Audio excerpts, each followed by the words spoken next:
in un istituto superiore di Montagnana nel Padovano, studentessa chiede all'insegnante di uscire dall'aula, poi si lancia nel cortile da una finestra, il corpo scoperto dal docente da un bidello poco dopo.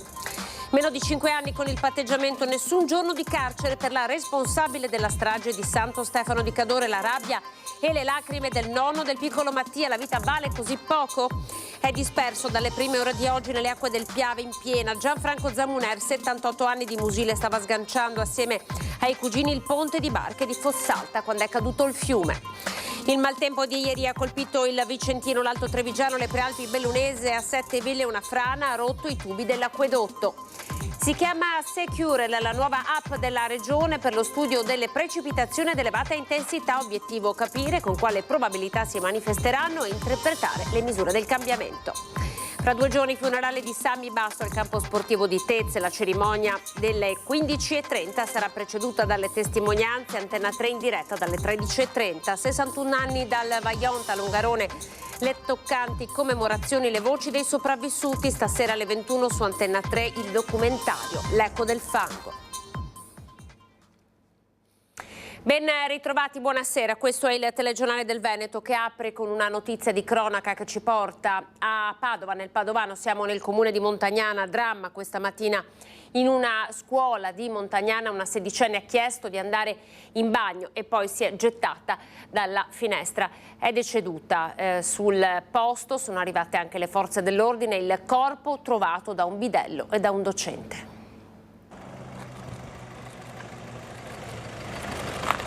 È andata a scuola come ogni mattina, poi durante la lezione ha chiesto all'insegnante di poter andare in bagno, ma non ha più fatto rientro in classe.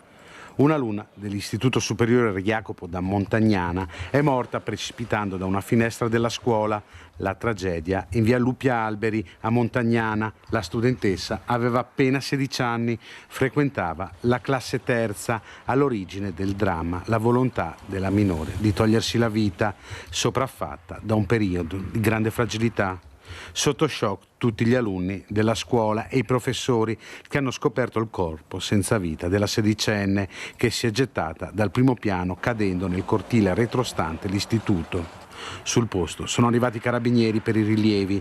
Solo in tarda mattinata ai ragazzi è stato dato il drammatico annuncio. Si teneva nascosto tutto, quindi non so proprio rispondervi. Sconvolto anche il sindaco di Montagnana, che in un post ha comunicato la notizia ai concittadini, mandando un messaggio di cordoglio alla famiglia della sedicenne. L'appello ai giovani che stanno vivendo periodi di difficoltà è di cercare di aprirsi agli adulti, dice il sindaco. Io parlo dal punto di vista non tanto di sindaco, ma di padre, di nonno, e anche come medico voglio parlare di questi giovani, quel malessere che sta colpendo tanto la nostra gioventù.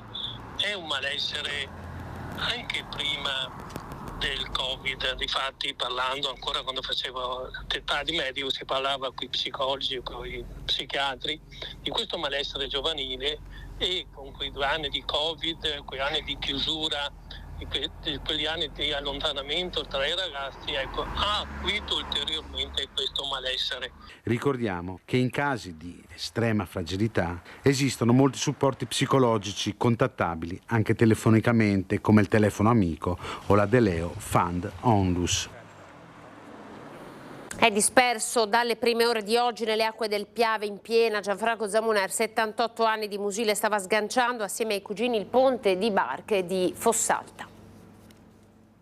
Abbiamo sentito chiamare Massimo, basta.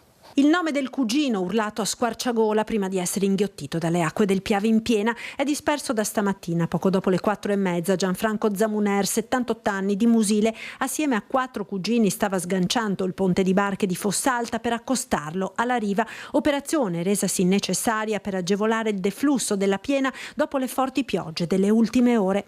Nessun rumore, nessuna irregolarità nelle operazioni di sgancio, solo quell'urlo rivolto al cugino che era più vicino negli oltre 80 metri di lunghezza del ponte. Subito i familiari sono corsi a vedere che cosa fosse accaduto. E abbiamo detto va, arriva, ma dopo basta, insomma. Immediatamente è scattato l'allarme sul posto, i vigili del fuoco di Mestre con diversi mezzi e personale esperto in queste ricerche da San Donà e Mestre, le ricerche condotte con l'ausilio dei droni e dell'elicottero. Sul posto anche i sommozzatori che però non si sono potuti immergere, troppo pericoloso con il fiume così pieno ed impetuoso. Sull'argine di Fossalta anche i carabinieri e lo Spisal, un'operazione semplice quella che stavano eseguendo, fatta centinaia di volte dai cugini, una ventina soci della Zamuner, Ponte di Barche. Operazioni semplici che noi facciamo in questi casi da una vita, stava sganciando e noi tutti sulle proprie postazioni. Io stavo manovrando con mio cugino Walter qua dall'altra parte, perché è successo da quella sponda, cioè qua, da Fossalta, e non l'abbiamo più visto.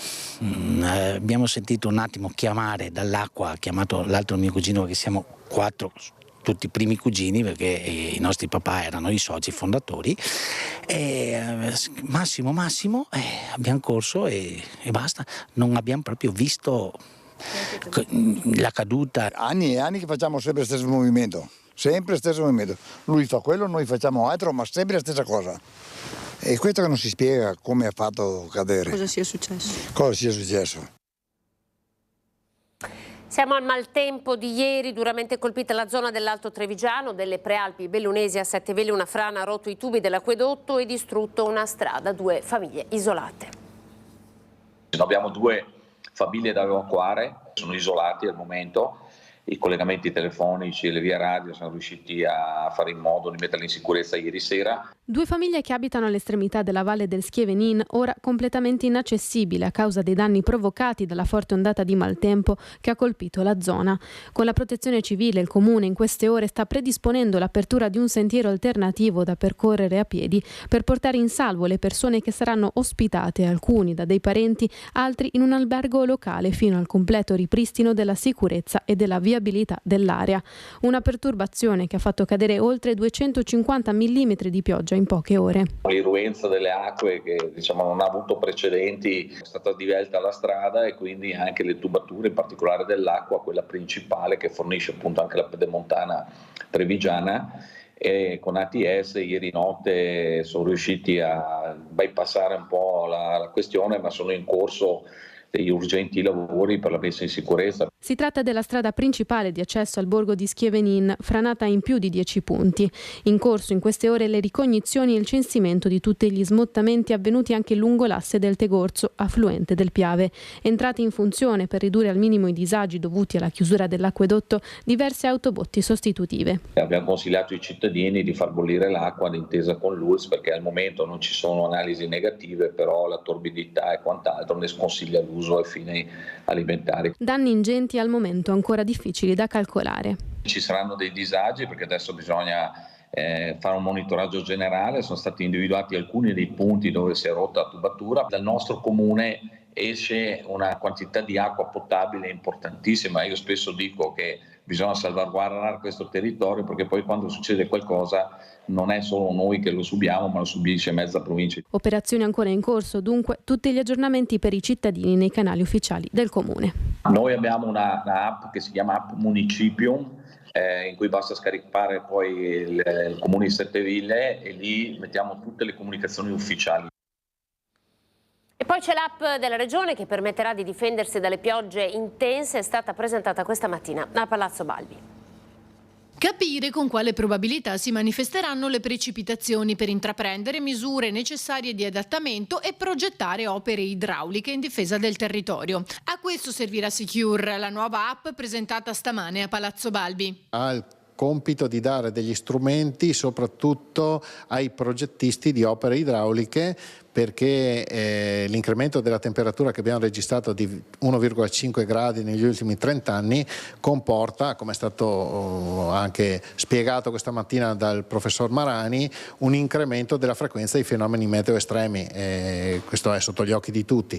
Quindi per far fronte a questa situazione è necessario intervenire con opere di difesa del suolo e opere che devono essere adeguatamente dimensionate. Ecco, questo strumento serve per per arrivare a un dimensionamento corretto delle opere per garantire la sicurezza dei nostri concittadini. L'app, realizzata con ARPAV e Università di Padova, diventa così uno strumento preziosissimo per difendersi dalle precipitazioni più intense.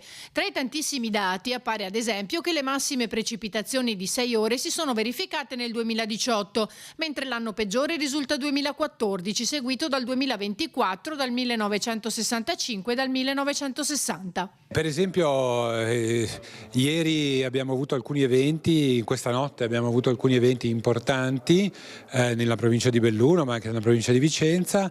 I dati sono disponibili da ARPAV, è possibile vedere che sul Grappa per esempio è avvenuto un evento che ha un tempo di ritorno superiore a 300 anni, cioè è l'evento più grande mai registrato, quindi possiamo avere capire quanto importante è stato l'evento a cui che abbiamo sperimentato, per esempio. La rete di raccolta dei dati, operante 24 ore su 24, è composta da oltre 200 pluviometri installati a cura di ARPAV che inviano un dato ogni 5 minuti. Questi pluviometri hanno il grande vantaggio che sono stati elettrificati, quindi noi possiamo misurare con grande precisione i quantitativi anche delle precipitazioni di breve durata, cosa che su pluviografi o pluviometri totalizzatori è molto più difficile da fare.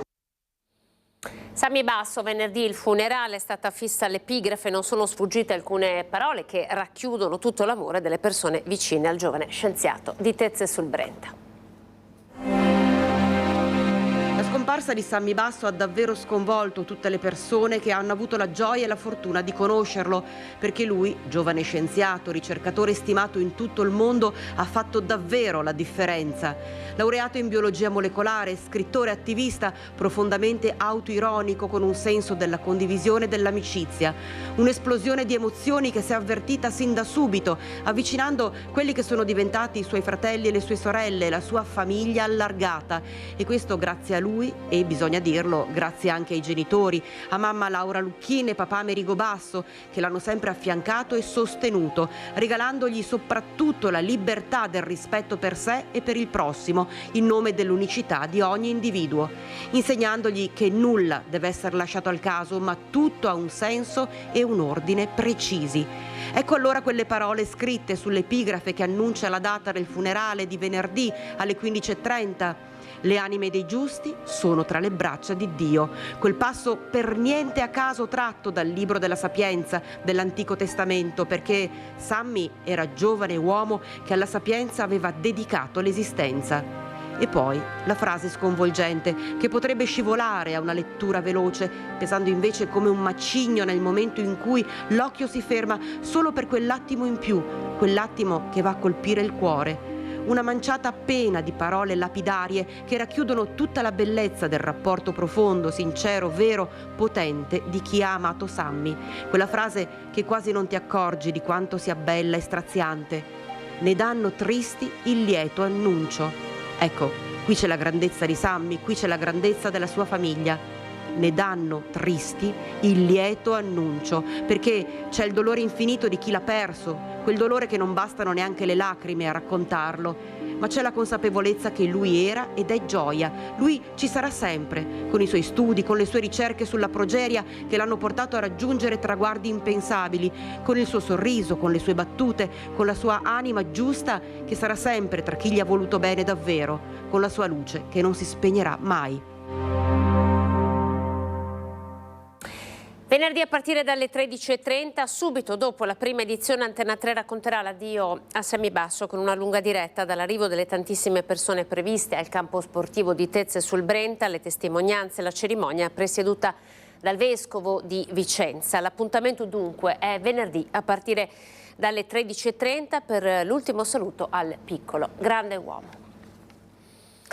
Il Vajont, quasi 2000 vittime, interi territori cancellati, 61 anni fa il disastro, oggi tante le celebrazioni per ricordare le vittime e soprattutto perché non succeda più.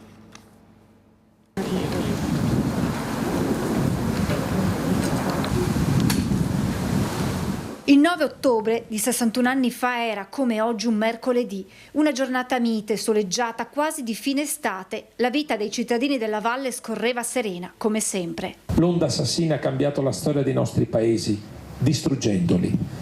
1910 persone sono state uccise contemporaneamente in pochissimi minuti. Nel 61esimo anniversario, Longarone, Erto, Casso, Vajont e tutti i territori colpiti dal disastro hanno deciso di celebrare questa giornata di dolore e ricordo nell'intimità delle loro comunità. Abbiamo superato il 60esimo, che è stata sicuramente una serie veramente enorme di iniziative, e adesso questo anniversario un po' lo vogliamo vivere noi, nostra comunità di Longarone, coinvolgendo i luoghi che sono un po' simbolo della memoria. Sono luoghi dove merita il rispetto, dove merita il ricordo, perché tante persone hanno lasciato la loro vita, e soprattutto quello che fa più rabbia, per un errore umano, quindi non dovremmo mai dimenticare. Luoghi simbolo del disastro e della memoria che hanno fatto da scenario ai tanti eventi in programma, dalla messa nella chiesa arcipretale, da dove si domina la diga, alla deposizione di una corona in ricordo di chi quella notte perse la vita nella cartiera di Vajont. I nomi che sono qui sono in onore perché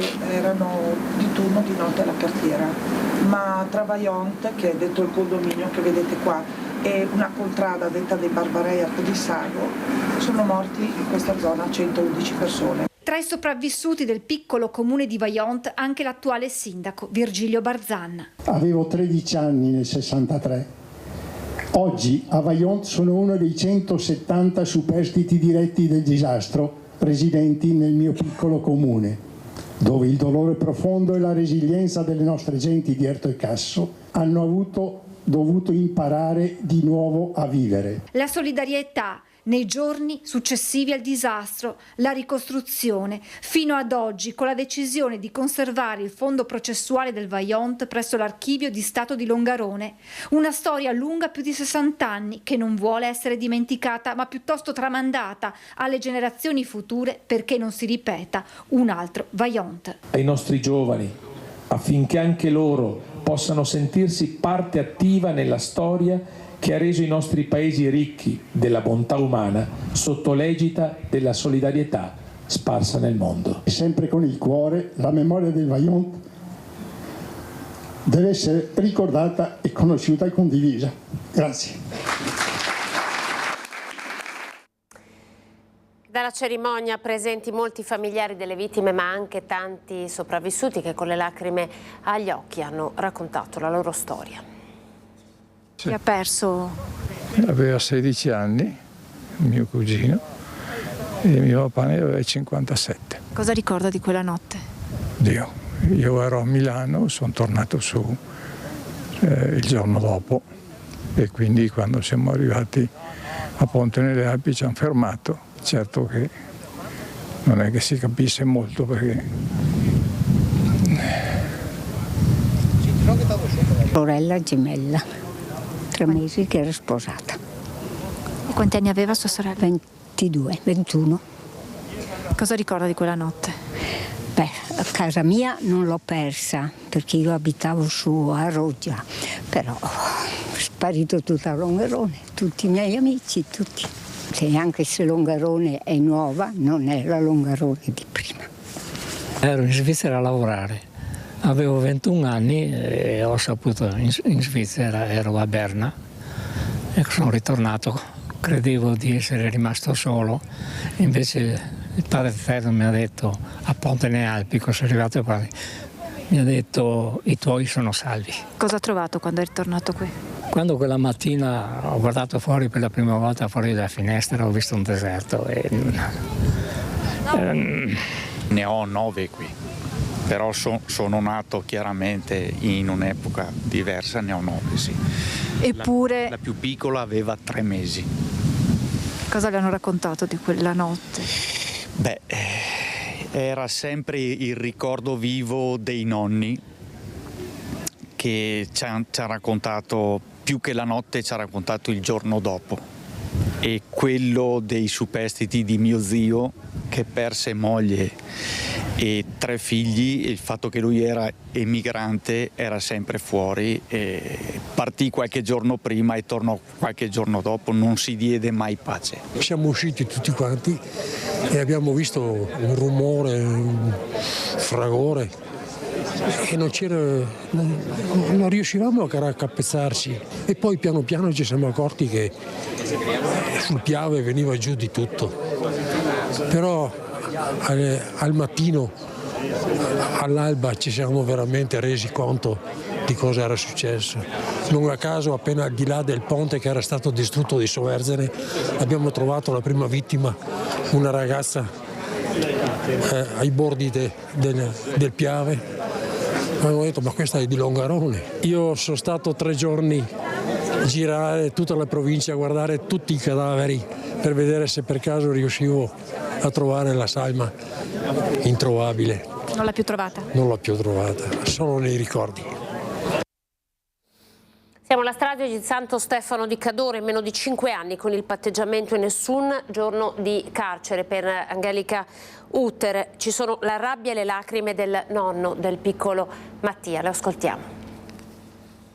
Io ho perso un figlio, ho perso un nipotino di 2 anni e solo al pensiero che lei fra 2 o 3 anni, perché quello sarà, non sarà di più, è libera di andare via tranquillamente, e mio nipote fra 2 o 3 anni avrebbe avuto 5-6 anni e aveva il diritto di avere davanti a lui una vita. Avrebbe parlato solo alla fine, quel momento è arrivato, ma con delusione. Luigi Antoniello, papà di Marco e nonno di Mattia, morti nella strage di Santo Stefano di Cadore nel luglio 2023 insieme alla nonna materna Maria Grazia Zuin, è distrutto alla notizia del patteggiamento di 4 anni e 8 mesi accettato da Angelica Utter, la donna che ha spezzato le vite di 2 famiglie. Stiamo pagando noi perché siamo morti con loro, con i nostri figli. Una sentenza che lascia l'amaro in bocca, un dolore nel dolore, ma anche tanta rabbia, non verso i magistrati, ma verso lo Stato, specifica. La rabbia ancora di più perché è uno Stato, la colpa è dello Stato. Uno Stato che fa delle leggi nelle quali si dà tutte le attenuanti possibili a uno che fa un omicidio volontario, perché per noi resta sempre quello un investimento e un omicidio volontario. È uno Stato che è complice. Ci sentiamo defraudati di qualcosa che avremmo avuto diritto, che si chiama giustizia. Questo non c'è stato. Una giustizia che non c'è stata, spiega ancora Antoniello, anche quando si parla di una condizione di semi-infermità mentale della Utter. Se questa veramente era malata, era impossibile che fosse stata in giro per tanto tempo per tutta Europa e le cose, perché se una che prende la macchina e va in giro, si gira tutta Europa, dappertutto, non può essere non a posto con la testa, deve essere per forza lucida. Luigi si rivolge ancora allo Stato. Mio figlio ha lasciato altri 2 figli e questi altri 2 figli non sono ancora in caso, diciamo, in condizione di comprendere fino in fondo cos'è la giustizia, cos'è le cose.